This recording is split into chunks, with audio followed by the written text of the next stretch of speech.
Miaravatsika rehetra manaraka ny pejy araka ny fotoana ny fanomezana moa dia androantsika hiezaka hanome marina zay hoe nilazana azy. Androantsika dia hiaraka hitady ny marina, zay no marina kokoa. Hiaraka hitady ny marina itsika manoloana ny zava-misy eto amin'ny firenena. Miandry olona tsika somary bebe kely dia atomboka le izy ary manasa anao mba naraka an'le izy hatramin'ny farany. Tsy ataoko lavabe le izy tsy ataoko lavabe surtout itsika zay ataontsika hoe nanana havana victime tamin'ireny tranga nahafatesan'olona ireny, na teny Ambohimalaza io, na tany Ambositra, na tany Kalamavony, na tany Fianaratsoa, na tany Fanadina, na tany Mahajanga, na tany Toliara, na tany Tamatavy. Samy asiantsika resaka avokoa ireo zavatra ireo, fa tsy onona amin'ilay Ambohimalaza izay efa mipetraka moa ny hypothèse ny fitondram-panjakana, fa ary efa confirmé mihitsy ny hypothèse ny zareo omaly hariva iny fa fanampoizinana le izy de daturasy paledonna zay no namaran'ny président ilay singa mahery vaika ka nahatonga an'ireo fahafatesan'olona 13 izy ato raha ny vaovao azo. De samy niain'ny version zareo ngamatsika omaly reny, ary hitatsika fa tena somary mbola mikorobaka ny zareo, mbola hitatsika amin'ny endriny zareo fa misy fikoropahana ao, na de efa ray volana taty aoriana aza ny zareo vao nanao an'ireny fanambarana ireny. Eritrereto angefa tany amin'ny 14 Jona taona 2024 no nisy an'ilay fankalazana anniversaire, ary ny ampitsony iny ihany tsy ny ampitsony moa fa maty voalohany tamin'le 14 ilay mpikarakara sakafo. Ny ampitsony iny ihany dia 5 ny olona maty.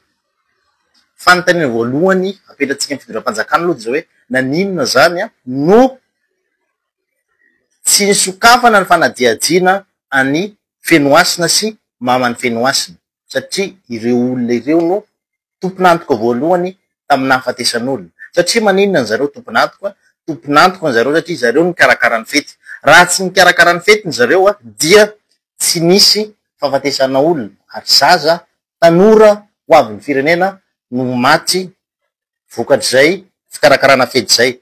Premier responsable izy mianaka mazava ho azy. Maninona ny fitondram-panjakana tsy nanokatra fanadiadiana nanomboka ilay 15 faravaratsiny 15 juin, efa taty amin'ny fa 7 ny volana jolay vao nanao fanambarana Andriamatoa Benjamin Alexis iny fa atao fanadidina fenoasina sy ny mamany. Ary tsy hoe akory inisiativany fanjakana no hanokatra n'ilay fanadiadiana, fa nisy nitory ilay victime zany nitory anazy mianaka. Dia naninona zany no tsy nietsika ny zareo raha tsy efa ray volana mery aty oriana, ary nisy fitoriana zay vao nanao an'izay inisiativa handeha hanao fanadiadiana an'ireo olona anankiroa ireo. De mbola hidirantsika iny aloha fa zao nisy olona 20 maty tany Ambositra, nisy olona 20 maty tany Ambositra. Dia nanontaniana ny profesora Gely omaly hoe ahoana ilay ka tany Ambositra raha toka fanampoizinana ilay teny Ambohimalaza. Inona navaliny diany hoe botulisme hono tany Ambositra. Ary zay vao tsambako ankehitriny fa ireny compte fake ato amin'ny pejy ireny dia olony fitondram-panjakana, olona karamain'ny fitondram-panjakana avokoa, satria nisy an'izay atao hoe vanina izay tato amin'ny pejy mibloqueny za tsy mibloqué anazy, tsy mibloqué nizany za eto amin'ny pejy, tsy ohatra ny pejy ny Rajoelina sy ny gouvernement za ka bloquéko zay manankina ana. Hoy izy tao amin'ny commentaire hoe ny tany ambositra lesy miaraka miopa dia botulisme. Mbola tsy naeno an'ity fanambaran'ny professeur Gel ty zao. Dia matoa iny bandy nitondra compte fake iny zany nafantatra dia olo fitondram-panjakana iny. Botulisme ny tany ambositra kanefa tsy nanao fanambarana ny fitondram-panjakana raha tsy tamin'ny omaly 2020 Jolay taona 2020. Raha fantatsika dia tamin'ny 9 Juin, hoe tamin'ny 9 volana Jolay ny tany ambositra no nisy ilay fahafatesan'olona ireo niaran'ny fety nitran'ny communio voalohany. Botulisme hoy izy ny fitondram-panjakana satria nalefa tany Paris no ilay échantillon zany natao analyse dia confirmé fa botulisme. Dia ny fanontaniana indray dia zao hoe maninona no afaka nandefan'ilay naninona no afaka nandefan'ilay échantillon avy tany ambositra nakany Paris zareo satria any Paris voalaza fa misy laboratoire afaka midétecter an'ilay bactérie ilay miteraka botulisme. Maninona ilay teny ambohy malaza nalefa ny fitondram-panjakana tany Strasbourg. Izay laboratoire raha nambarany TV5 Monde dia tsy afaka midétecter an'io bactérie Clostridium botulinum io. Fanontaniana anankiray voalohany zay. Fa maninona no tsy nalefa tany Paris ilay izy? Zao ihany koa.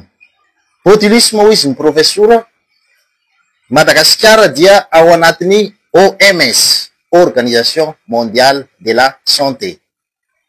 Ny botulisme hoy izy ny OMS dia maladie à déclaration obligatoire. Zany hoe rehefa misy cas ana botulisme amina toerana anankiray dia mila ampahafantarana ny rehetra fa misy cas ana botulisme. 9 Jona ilay cas tany ambositra. Omaly 20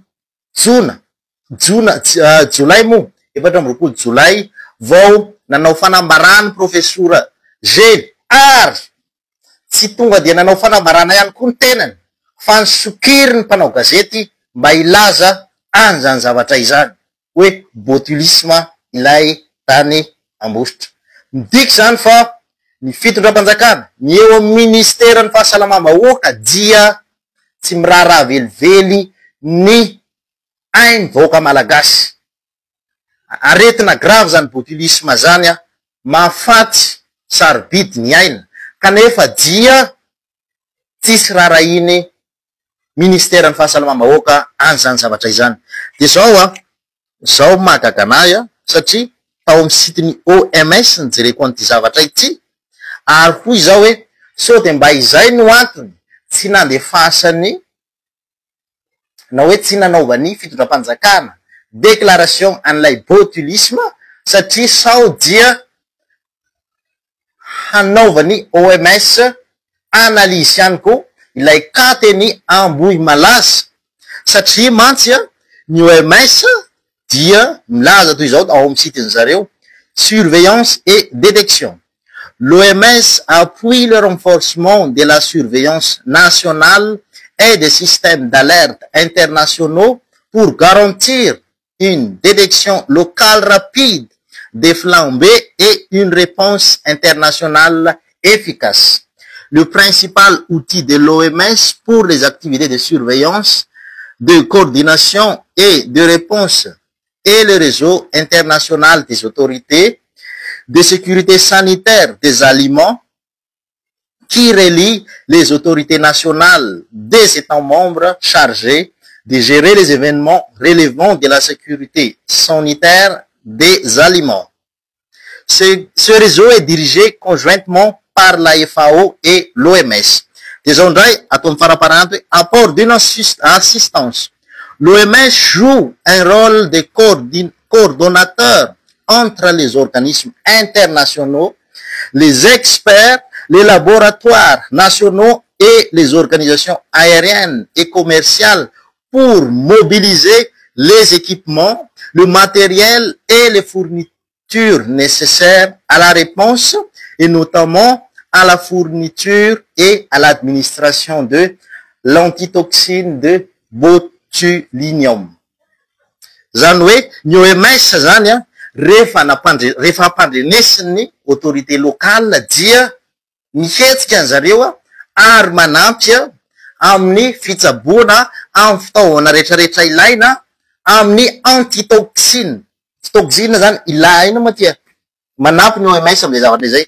Maninona zany a Madagasikara tsy nanao fanamarana satria tsy tiany zareo hoe handeha hiditra ny OMS ka hanambara rehefa avy eo hoe botulisme ihany koa ka teny ambohy malaza fa tsy ilay tany ambositra ihany.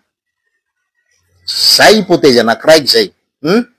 De jereo fa ny OMS dia vona anome an'ilay antidote lay tadiavintsika. De maninona fitondram-panjakana no tsy nanambara tany amin'ny OMS zany. Sa efa nisy fanambarana fa silencieux. Zany hoe natao mangingina ilay fanambarana tany amin'ny OMS. De isa hoe matahotra an'zareo sao mihetsika ny OMS ka hoy teo am'izay ny maloto nalevony zareo. Ka zao ny tanitsika dia fantatrany marina.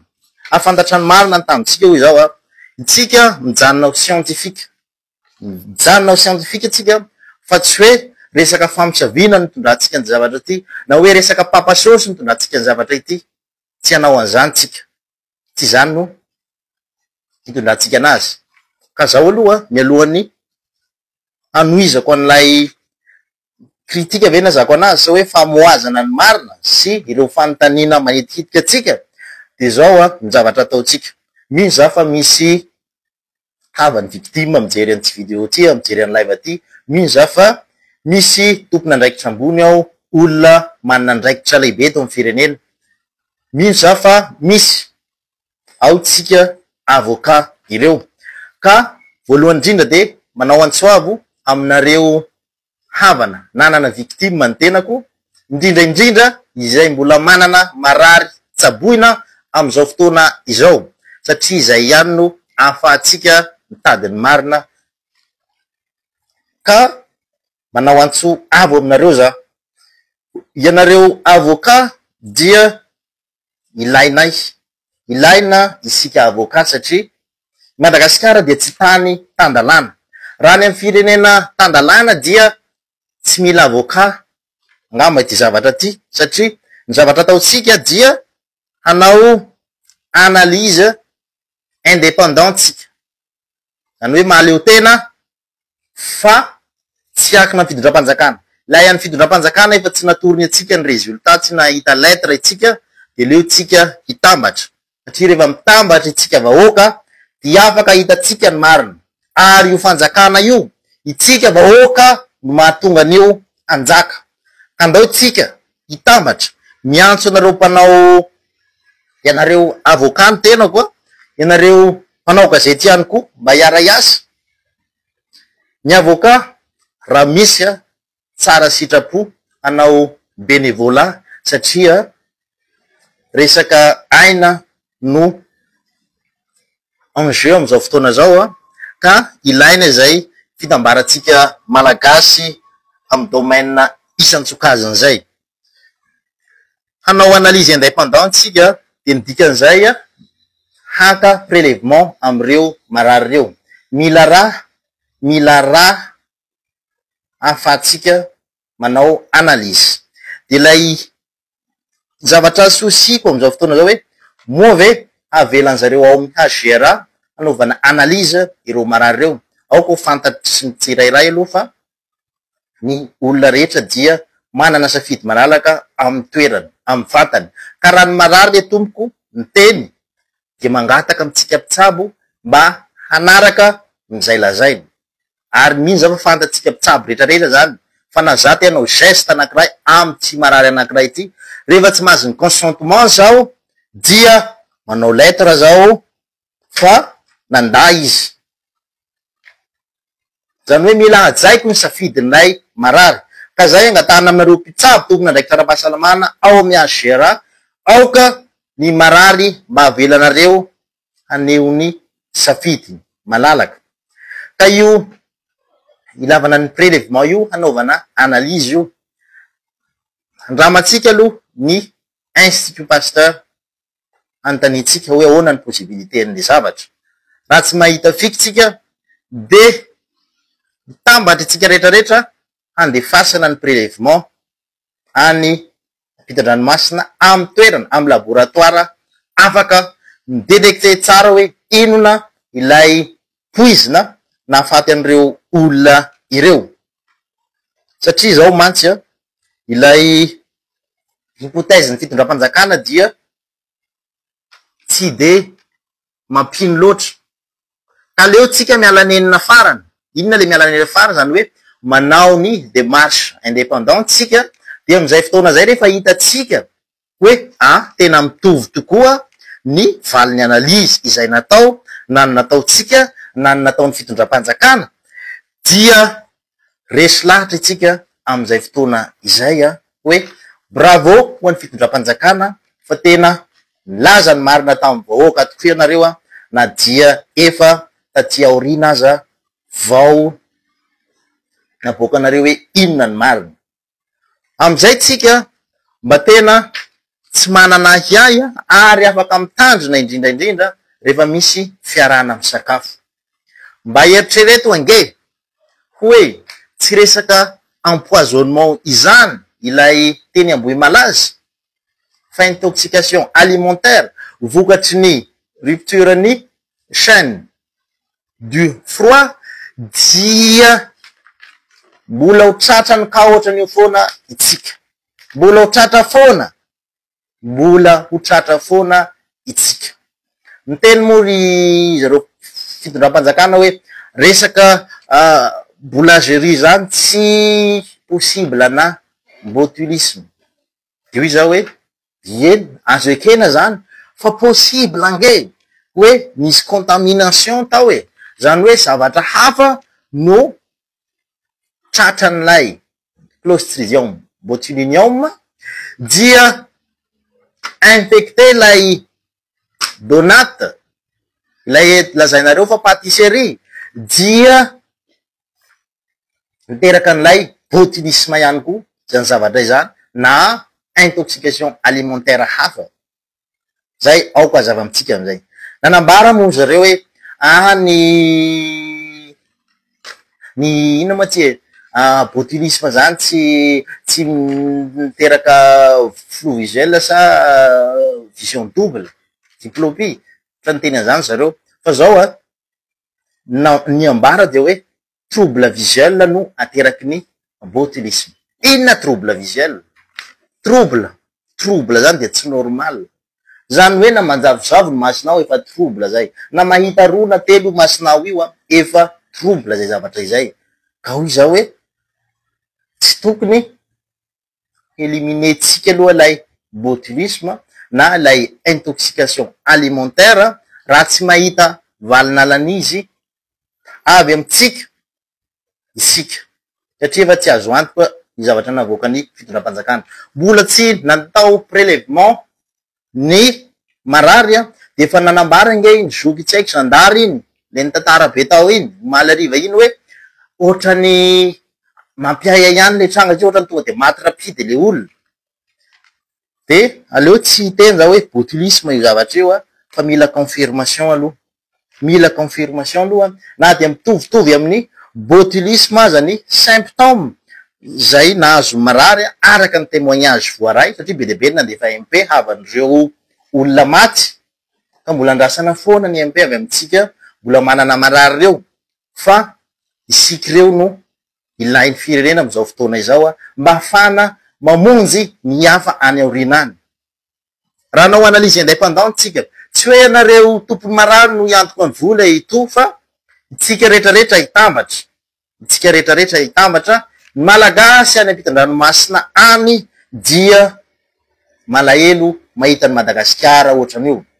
Ka am'izay fotoana zay dia anangona mpanao tsika mba hafana manao anay procédure.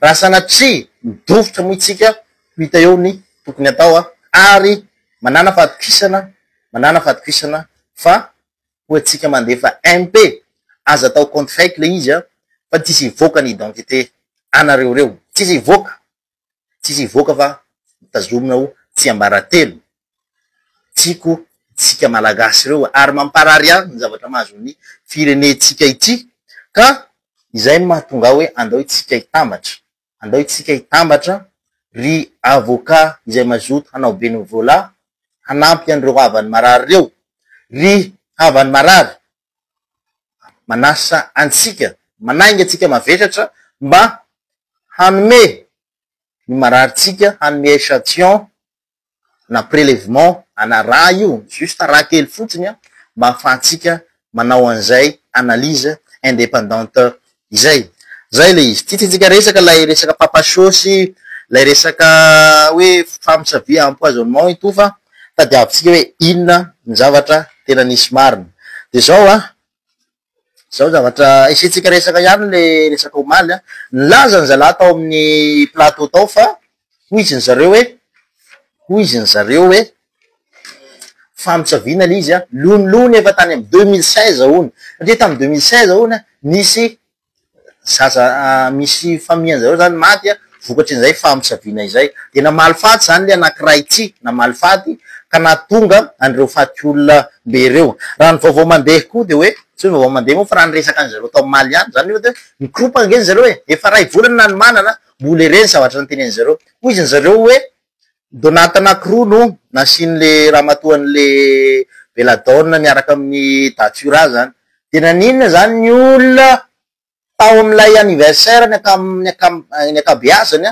lasa narary avokoa ary 13 maty zany hoe le anankiroa ve tonga de lasa miparitaka amretraretra somary mampimeza zavatra zany ary tena mahay miracle ka raha resaka tamin'ny 2016 hoe nisy maty vokatry izay famotsaviana izay zao ny fanontaniana moa ve tamin'ny 2016 io dia natao autopsie ve lay razana tamin'izay fotoana zay fanontaniana voalohany ho anareo havan'io maty io nataonareo autopsie ve le izy faharoa moa ve nanao analyse ihany koa ianareo an'ilay zavatra nohaniny sa tsy nanao raha nanao nareo dia aboay izay analyse zay kanefa efa tsy miny itsony zay hoe tena izy le izy satria io fitondram-panjakana io de afaka hanome anareo valina analyse hoe tamin'ny 2016 daty 2016 de manambara fa famotsaviana tamin'izany fotoana izany ka leoko hoe efa tsy nanao analyse ianareo za sura zany de raha fatsy olona zany lazainareo fa famotsaviana ary zay nisany vo problème amintsika malagasy misy olona maty tampoka ohatra de raha itsika ho famotsaviana le izy hitantarako zavatra ianareo ary zavatra mianatra manaikitsia satria ny raiko tamin'ny taona raiky amin'ny 20 maty izy maty ny raiko tamin'io fotoana io mariazy ny zareo andro atsabotsy amin'ny 5 sasany alina ny raiko nitaraina fa narary mafy be ny kibony sabotsy le mariazy nasaina daholo ny fianakaviana rehetrarehetra satria mariazy le izy narary mafy ny kibony raiko sabotsy alina iny nivoaka tany antokotany izy de nivadibadika de rehefa avy eo nentin'olona nakany amin'ny CSB2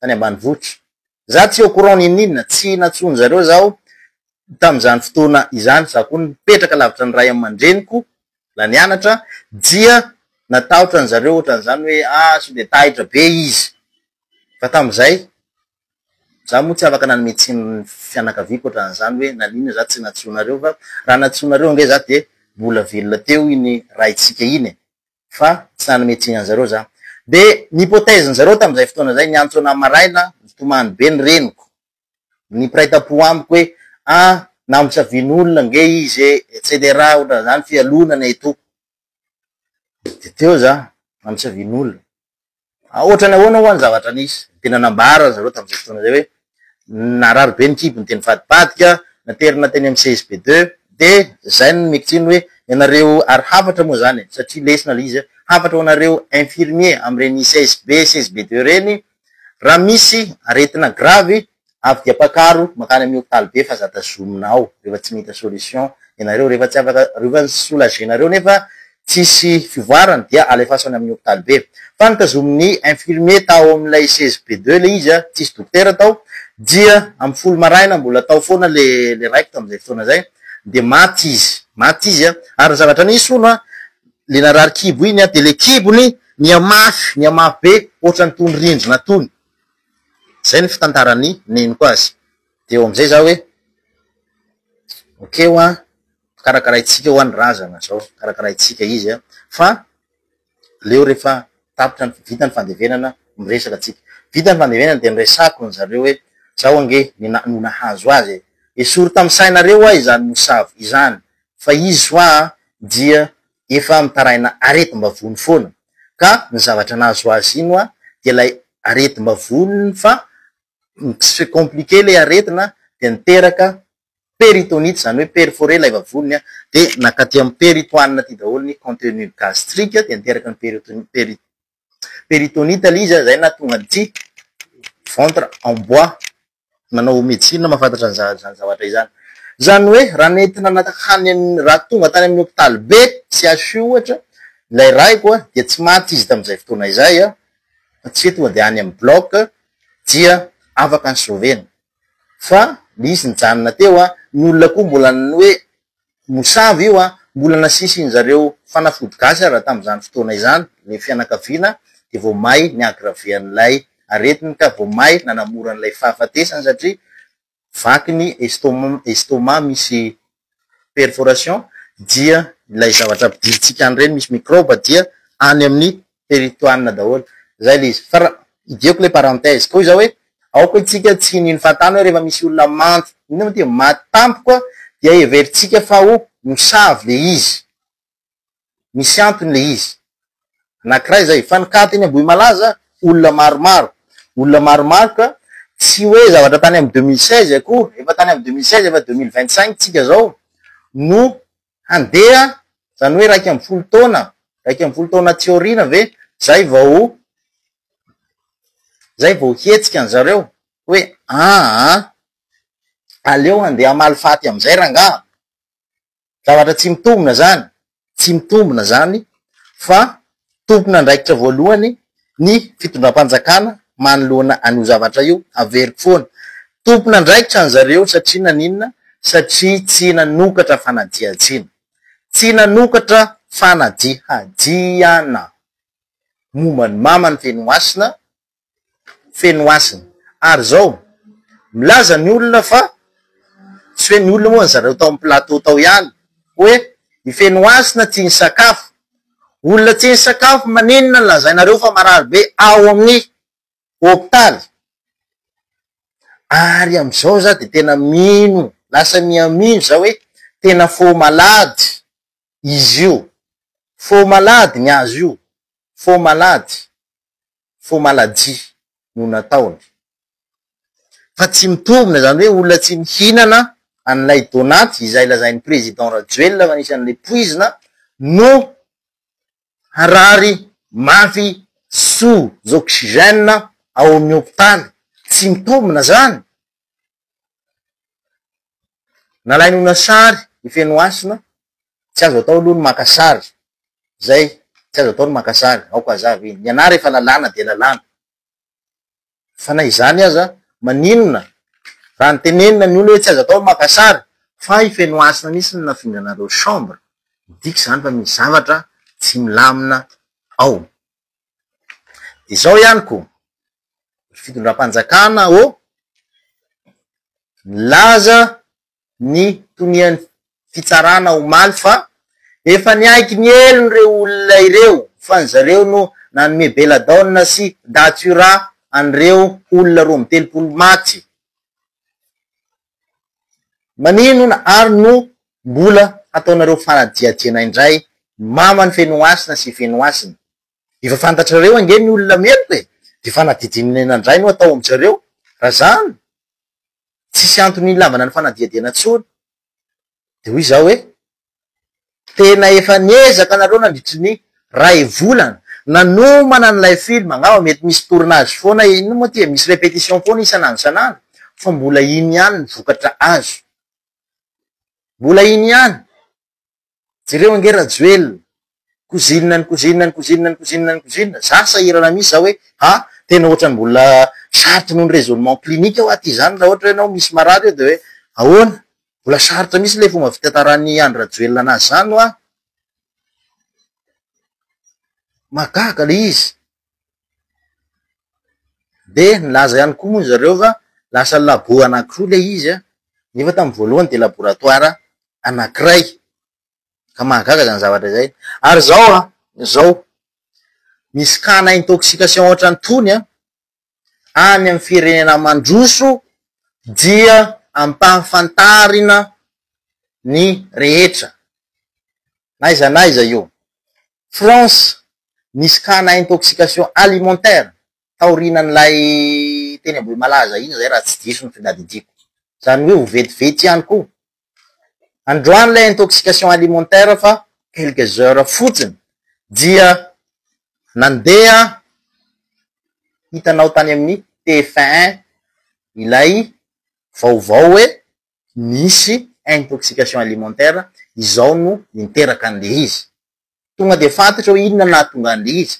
Fa ny eto amitsika efa ray volana tsy aorina tsy manao fanambarana ny fitondram-panjakana raha tsy efa sokiry rivanesa manonga, sokirin' reo mpanotra eto amin'ny Facebook, ry fanesoerinaio, ry fleury rakoto malala sinsisy zay vao mikropaka.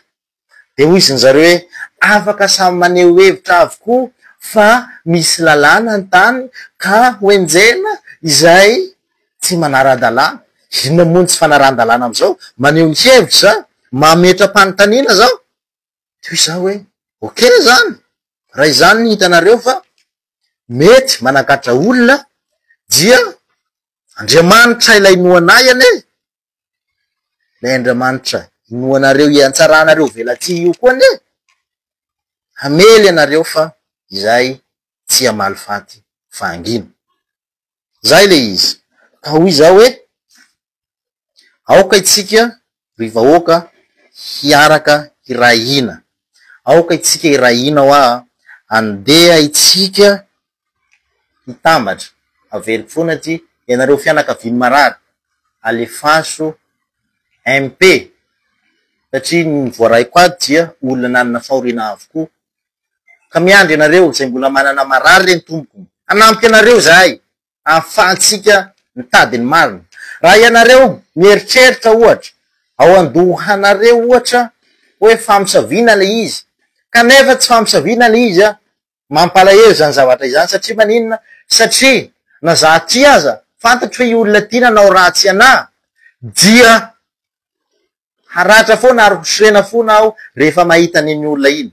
Ka mba hialana am'izay zavatra izay re tompoko mba hahatonga atsika tsy hanaonao fahatany de andeha itsika hanao démarche indépendante, hanao démarche indépendante une fois mahazo fianakavian'ireo marary reo re zao dia hietsika hanao antsoavo be dia be ny malagasy any ampitan-dranomasina hoy zao miditra za fa vonina zareo ary mangetaeta iboahany marina, mangetaeta satria na lasa any ampitan-dranomasina nge malahelo mahita an'io firenena io fa diranovana ohatran'io tena hoe tsy zavatra milamina eto amin'ny firenena.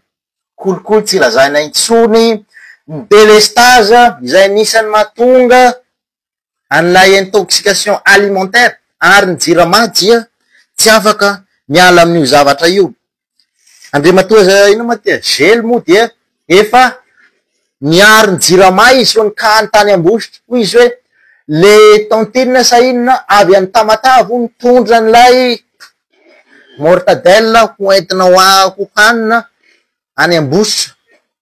Izany hoe mety nafana tamin'ny lalana zany ho le zavatra de niteraka an'ilay botulisme. Zay nambaran'Andriamatoa minisitra. Zany hoe efa miaro ny jirama izy hoe ty jirama no nahatonga anazy io le raha matoa le tontine mihitsy nge nitondra zavatra avy any Tamatave. De hoy zao hoe iza le tantinina ny tonga zavatra avy any tamatava, ahoana ny fanadidina, ianareo ohatra ny tsy nanao fanambarana misy nareo hoe misokatra ny fanadidina, ary tsy naheno vaovao tany amin'ny faritra zahay, tsy naheno vaovao momba ny ambositra zahay raha tsy hoe nisy faty olona, tsy naheno vaovao tany tamatava zahay, lay resaka hoe intoxication fotsiny heny vaoka malagasy, fa tsy nahazo détail na kely azy, tsy nahazo fanazavana misy kokoa vaoka malagasy, ka hoy zao hoe tsy fandraisana andraikitra izany zavatra izany, tsy fandraisana andraikitra, ary tompony andraikitra voalohany hoa ny fitondram-panjakana manoloana an'ireo zavatra ireo, satria azy ireo ny fahefana, ary ny fitondram-panjakana natao hiaro ny vahoaka sy ny fananany. Hiaro ny vahoaka zany dia anisan'izany fahasalamana zava-dehibe, ka hoy zao hoe mova itsika de hijanona am'izao fotsiny ihany, fa maninona ny débat iny raha atao visioconférence de nareo influenceur mametraka an'ilay fanontaniana izy tsy anaiky an'izany reny, tsy anaiky an'izany reny, ary tsy manana capacité, tsy hoe manambany za fa tsy manana capacité hiasika mpanao gazety ohatra na hoe influenceur direct izany zareo ao anatin'ny fotoana lavabe ivalaparana, fa resaka live pré-enregistré na hainy reny, zany hoe efa atao montage, efa teneniny hoe somary tapaho zay fa tsy ne tsara, ao aloha fa very kely, zany na hain'ireo, ka tsy possible zany, tsy anaiky an'izany zareo anaty angataka hoe asivo débat ity zavatra ity, tsy anaiky an'izany izy ireo. Zay mahakasika ny le zavatra zay ka hoy zao hoe mova itsika hanaiky fotsiny ny zavatra toy zao, zavatra tsy fantatsika hoe inona ny marina, de anaiky fotsiny tsika fa lehibe ladonna sy daturanina tonga an'ilay fahafatesan'olona ireo, tsy hijanona am'izany tsika, mba hafahana manampy atsika dia manasa antsika hoy zao fianakaviany marary mba hanome tanana amin'ny alalan'ny prélèvement zay atao am'ireo havanareo marary reo. Resaho izy raha efa afaka miresaka, resaho izy satria aina miresaka eto ary zaho miresaka eto zao dia tsy hoe resaka politika zay na tonga na hoe aleo hoe soroko mihitsy ilay dadarabe fanampoizinana, botulisme, esoroko daholo zany, fa esoroko de hoe possible anefa, possible fa botulisme le izy possible fa fampisaviana le izy possible fa papasotsy le izy fa mila preuve tsika, zay no afana mitady ny marina. Zay angamba le izy zay le izy fa tsy tsika resaka be, fa action no ilaina am'izao fotoana zao fa tsy vitany vavabe tsony eto amin'ny Facebook, action, ka manasa atsika avocat vonona iara-iasa alefaso ny MP, manasa atsika havany marary alefaso ny MP, fa aboaka atsika hoe inona ny tena marina afenin'ireo fitondram-panjakana ireo. Zay angamba le izy, fa ahoana makimaky commentaire kely ve zay angambany, zay le izy zay, fa mbola mahagaga ana foana hoe naninona i professeur Gely ministre no tsy nanao fanambarana hoe misy botulisme tany ambositra, satria ny botulisme reto dia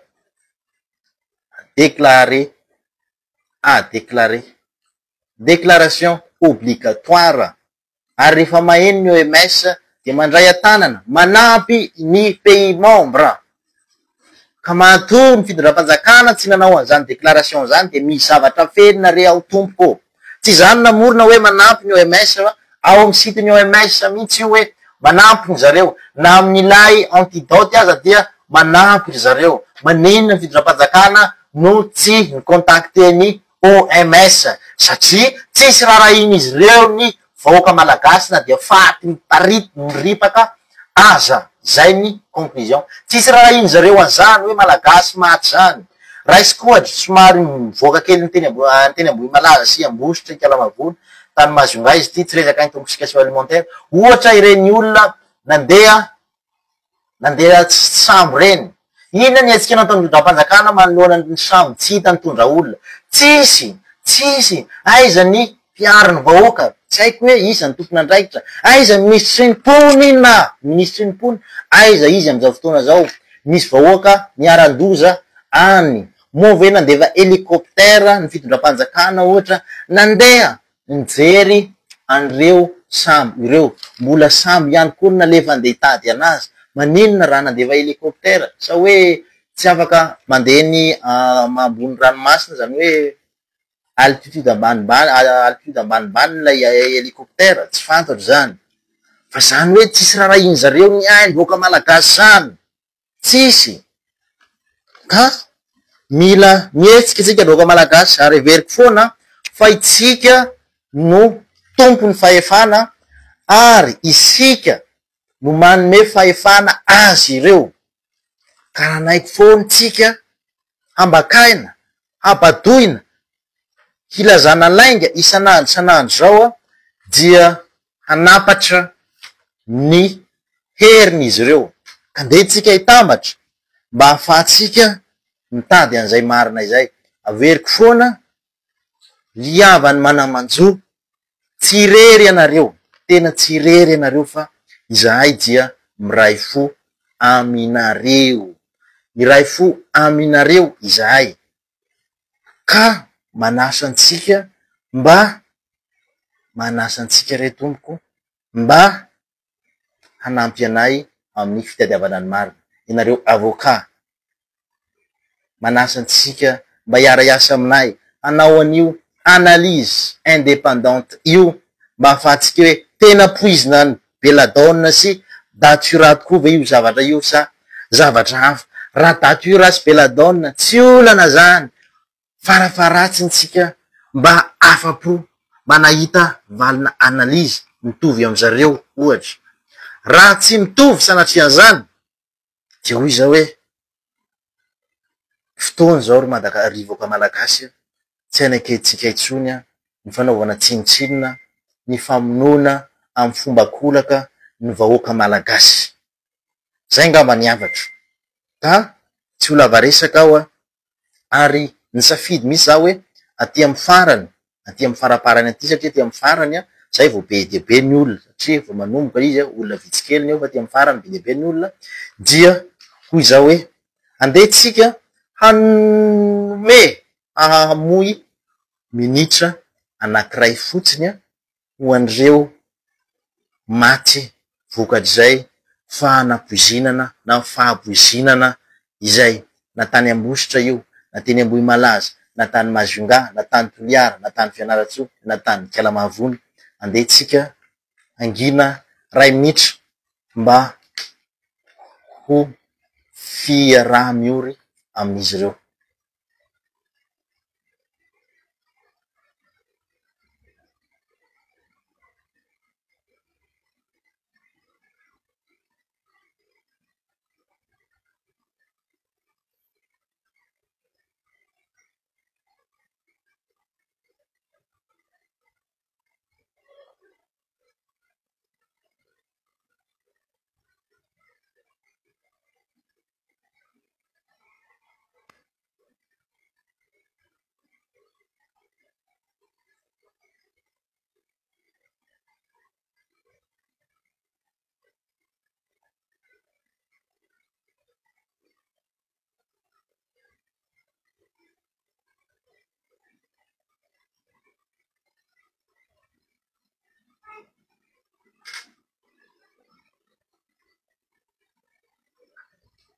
Misaotra antsika rehetrarehetra ka dia mirary soa ary live voalohany tia fa ho hitatsika eo nytony ary ilazana vaovao matetika itsika fa hitambatra atsika hitady ny marina ho an'ny Madagasikara, ho an'ny vahoaka malagasy tsy vaky-volo, mba tsy hitebiteby rehefa mamonjy fetim-pianakaviana fa mba hiaraka ataotsika hoe hazo ambiance rehefa any anaty fety fa tsy hoe sode isy hamosavy satria any anaty lohatsika any de hoe famosaviana io tsisy azo antoka intsony fa kozinina afaka manome poizina ka mba hialana an'izay zavatra zay de mila porofotsika hoe tena poizina lizy de anao analyse indépendante itsika. Makasitraka tombokilay, makatelina tombovavy fa veriko farany de tompona andraikitra ny fitondram-panjakana ary tsy afa-miala ho izao satria naninona satria efa tany amin'ny 14 juin le raha no nitsanga efa ray volana mery atsy aorina vao anao fanamarana miseho amin'ny vahoaka malagasy. Nisy botulisme tany Ambositra a déclaration obligatoire kanefa tsy nanao an'izany ny ministère ny fahasalamam-bahoaka ny fitondram-panjakana midika izany fa tsy miraharaha ny ain'ny vahoaka malagasy ireo mpitondra ireo ka aoka itsika hitonga saina andeha itsika hitambatra, andeha itsika hiaraka hitady ny marina, andeha itsika hiaraka hitady ny marina satria izay marina izay dia efa ela no maty teto amin'ny firenena. Veloma tompoko.